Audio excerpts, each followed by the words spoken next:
ఈరోజు ఎన్డీఏ ప్రభుత్వం అధికారంలోకి వచ్చిన తర్వాత అంతకుముందు అస్తవ్యస్తంగా ఈ రాష్ట్రంలోని రహదారులు కానీ, ఇంటర్స్టేట్లు కానీ, పంచాయతీ రోడ్లు కానీ, ఆర్ఎంబీ రోడ్లు కానీ, ఈ రోడ్డు ఈ డిపార్ట్మెంట్ ఆ డిపార్ట్మెంట్ కాకుండా జిల్లా పరిషత్ రోడ్లు కానీ ఏ రోడ్డు చూసినా గుంతలమైన పరిస్థితి. అత్యంత తక్కువ అభివృద్ధి చేసిన ప్రభుత్వం ఏమన్నా 1950 రాష్ట్రం ఏర్పడిన తర్వాత ఉందంటే గత ప్రభుత్వం.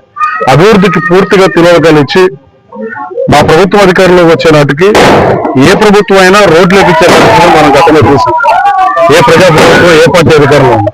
కానీ గత ప్రభుత్వం మాకు గుంటలు పూడ్చే కార్యక్రమాన్ని అప్పచెప్పి ఆ గుంటలు పూడ్చే కార్యక్రమం నిర్విఘ్నంగా రాష్ట్ర వ్యాప్తంగా ఎన్డీఏ ప్రభుత్వం కొనసాగిస్తుంది. రాబోయే కాలంలో గుంటలు లేని రోడ్లు మీరు చూస్తారు. గనవరంలో ఈ రోజున దాదాపు 6 రోడ్లు 1,80,00,000 రూపాయలు శాంక్షన్ చేసిన రోడ్లు ఓపెన్ చేయాలండి. 15 ఎంపీడీ చుట్టూ కాంపౌండ్ 2 కోట్ల రూపాయల అభివృద్ధి పనులకి ఓపెన్ చేయడం జరిగింది.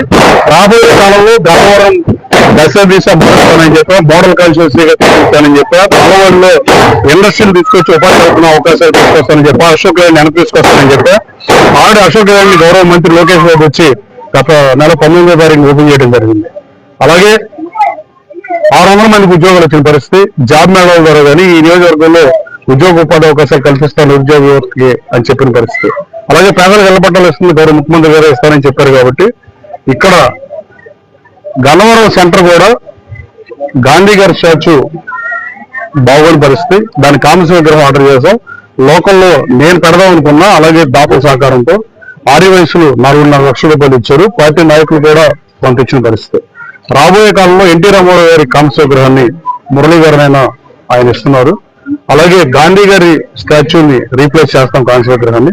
అలాగే సిగ్నల్ లైట్స్ మార్పించి గన్నవరం టౌన్ లో కూడా పామ్ ట్రీస్ గ్రీనరీని డెవలప్ చేయాల్సిందిగా డిస్ట్రిక్ట్ పంచాయతీ ఆఫీసర్ అరుణ గారితో కూడా పొద్దున మాట్లాడి ఈ గ్రీనరీని డెవలప్ చేయాల్సిందిగా తెలియజేశారు. అలాగే బాపులపాడు మండలంలో బాపులపాడు టౌన్ లో సెంట్రల్ లైటింగ్ సిస్టమ్ పెట్టిస్తున్నాం, అయిపోవచ్చింది. అలాగే గ్రీనరీ ఉండాలని చెట్లు పెట్టించిన పరిస్థితి. అది ఓపెనింగ్ దగ్గరలో ఉంది.